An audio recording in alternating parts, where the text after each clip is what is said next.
उत्तर प्रदेश के प्रधानी के चुनाव का माहौल गर्म हो चुका है। गांव गांव में प्रधान पद के प्रत्याशी होटलों पर, चौराहों पर आपको नजर आ रहे होंगे। लेकिन आज मैं आपको 7 ऐसे नियम के बारे में बता रहा हूं। अगर उत्तर प्रदेश की सरकार और चुनाव आयोग यानी उत्तर प्रदेश की चुनाव आयोग अगर इस पर विचार करे तो गांव का गरीब मजदूर गांव का प्रधान बन सकता है।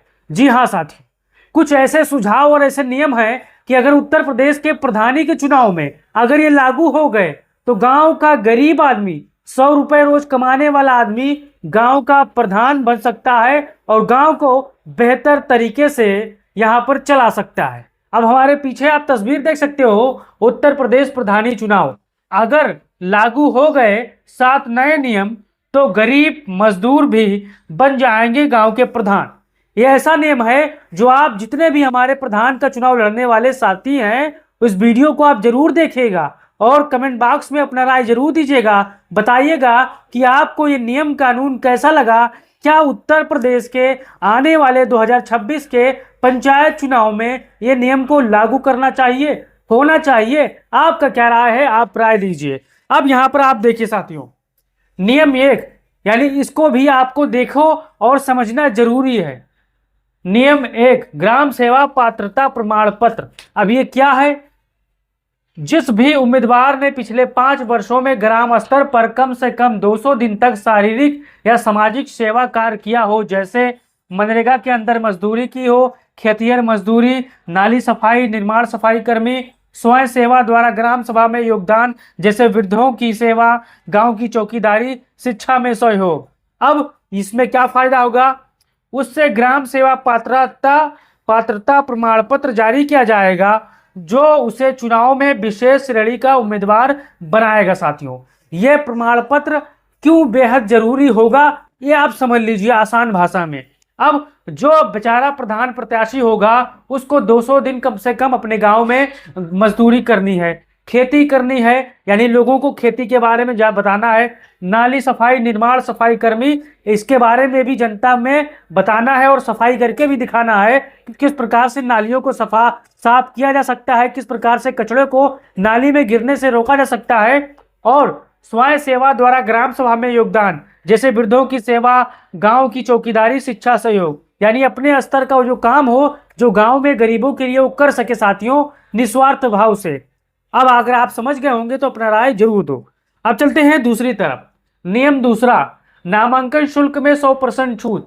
ये छूट उनके लिए है जो बेचारे मजदूर हैं, जो गरीब हैं, जिसकी इच्छा है कि मैं ग्राम प्रधान का चुनाव लड़ूं लेकिन पैसे भी ना खर्चा हो, उनके लिए है। लेकिन बेचारे धनबल प्रत्याशी, बाहुबल प्रत्याशी मैदान में उतर जाते हैं और यहां पर गरीबों का, मजदूरों का मनोबल टूट जाता है, सिवाय प्रधानों का बस्ता ढोने से उनको फुर्सत नहीं मिलती है। अब यहां पर आपको देखना है नामांकन शुल्क में 100% की छूट। अब ये क्या है? ग्राम सेवा पात्रता प्रमाण पत्र उम्मीदवारों से पंचायत चुनाव में किसी प्रकार का नामांकन शुल्क नहीं लिया जाएगा। अगर ये नियम पर चुनाव आयोग हो या उत्तर प्रदेश की सरकार होकर विचार करती है तो बहुत ही शानदार रहेगा और बहुत ही जबरदस्त रहेगा। यह प्रावधान सुनिश्चित करेगा कि कोई भी गरीब या मजदूर सिर्फ पैसे की कमी के कारण चुनाव लड़ने से वंचित न रह जाए। साथियों, अब ये नियम क्या कहेगा कि बेचारे जो गांव के गरीब हैं, जो प्रधानी का चुनाव लड़ने की सोच रहे हैं, वो बिना पैसा यानी नामांकन फार्म भरे यानी नामांकन शुल्क दिए वो चुनाव आराम से लड़ सकते हैं और उनको ये सहूलियत मिल सकती है। अब यहां पर आप देखिए तीसरा नियम, सीमित प्रचार समान अवसर। यानी इस नियम में क्या है आपको समझना है। गरीब उम्मीदवारों के लिए प्रचार की अधिकतम सीमा 10,000 के आसपास यहां पर आप देख सकते हो जाए। यानी इस नियम में जो बेचारा गरीब प्रधान है, प्रत्याशी है, वो प्रचार की सीमा लगभग 10,000 हो जाए। सभी प्रचार ग्राम सभा की निगरानी में होंगे। कोई बड़े पोस्टर, होर्डिंग, वाहन रैली की अनुमति नहीं होगी। ग्राम पंचायत की ओर से सभी उम्मीदवारों को समान मंच और समय मिलेगा अपनी बात कहने के लिए। यानी इस नियम में जो बेचारा गरीब प्रत्याशी है और जो अमीर प्रत्याशी है उसके समान नियम होंगे। अगर कोई अमीर प्रत्याशी यहाँ पर गाड़ियां चलाता है, होर्डिंग लगवाता है, तो उसको रोक दिया जाए, वो अपने हिसाब से प्रचार कर सके। साथियों, अब आपको ये नियम कैसा लगा बता सकते हो। अब चलते हैं चौथा, प्रचार संसाधन में राज्य सहायता। अब ये आपको समझना है चौथा नियम। सरकार ऐसे पात्र गरीब उम्मीदवारों को प्रचार हेतु निःशुल्क माइक, बैनर, एक रूप और ग्राम सभा में प्रचार मंच उपलब्ध कराएगी। यानी इस नियम में सरकार भी उस गरीब प्रत्याशी का मदद करेगी जो बेचारे प्रधान का चुनाव नहीं लड़ पाते हैं, उनको निःशुल्क मंच मतलब उपलब्ध कराएगी, बैनर पोस्टर उनका उपलब्ध कराएगी और उनको मदद भी देगी आर्थिक तौर पर। अब प्रचार के लिए गरीब उम्मीदवार दिवस तय किया जाएगा जिसमें सिर्फ ऐसे वर्ग के लोगों को बोलने और दिखाने का अवसर मिलेगा। अभी ये नियम आपको कैसा लगा आपको बताना है। अब चलते हैं पांचवा, प्राथमिकता सूची में स्थान। यदि किसी क्षेत्र में सामान्य और ग्राम सेवा प्रमाण पत्र धारक दोनों प्रकार के उम्मीदवार चुनाव लड़ रहे हों और दोनों को बराबर वोट मिलते हों तो प्राथमिकता उस उम्मीदवार को दी जाएगी जिसने ग्राम सेवा की है।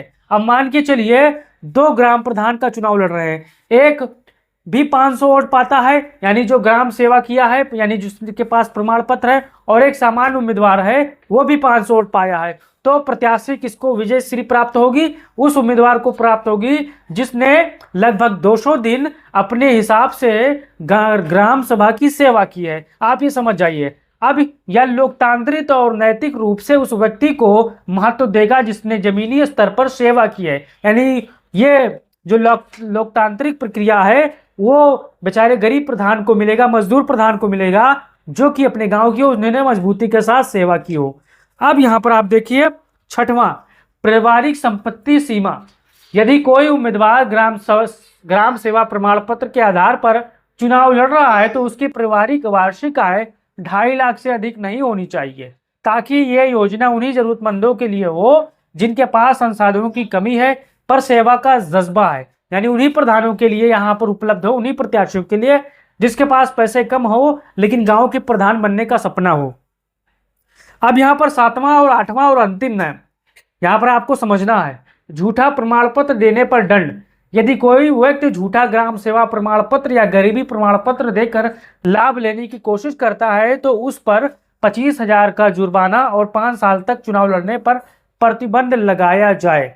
यानी ये उन लोगों के लिए है जो बेचारे ग्राम सभा में मजदूरी करते हैं, गांव के बहुत ही गरीब लोग हैं और सपना देख रहे हैं कि प्रधानी का चुनाव हम भी लड़ेंगे। उनके लिए ये नियम आपको कैसा लगा? अगर आप भी पात्र हो तो अपना राय कमेंट बॉक्स में दो और बताओ आपको ये वीडियो कैसा लगा, ये नियम कैसा लगा। अब यहाँ पर आखिरी आपको देखना है भावनात्मक उद्देश्य, इसको आप समझना है। ये योजना सिर्फ नियम नहीं है, ये सम्मान उस मेहनत का है जो दिन में खेतों में और रात में चूल्हे पर जलती है। जब प्रधान वही बनेगा जो जनता का दर्द जानता है, क्योंकि वो खुद उस दर्द को जी चुका है। यानी ये नियम उनके लिए है जो गांव में मेहनत करते हैं, मजदूरी करते हैं और पैसे के अभाव के, धन बल के अभाव में वो चुनाव नहीं लड़ पाते हैं। बाहुबली प्रत्याशी दारू मुर्गा बांटकर चुनाव जीत जाते हैं साथियों। तो आपको ये नियम कैसा लगा अपना राय देना है और उस वीडियो को शेयर करना है। अगर आप ये वीडियो फेसबुक पर देख रहे हो तो पेज को फॉलो कर लो, यूट्यूब पर देख रहे हो तो चैनल को दबा के सब्सक्राइब करो। अपनी राय दो साथियों। जय हिंद।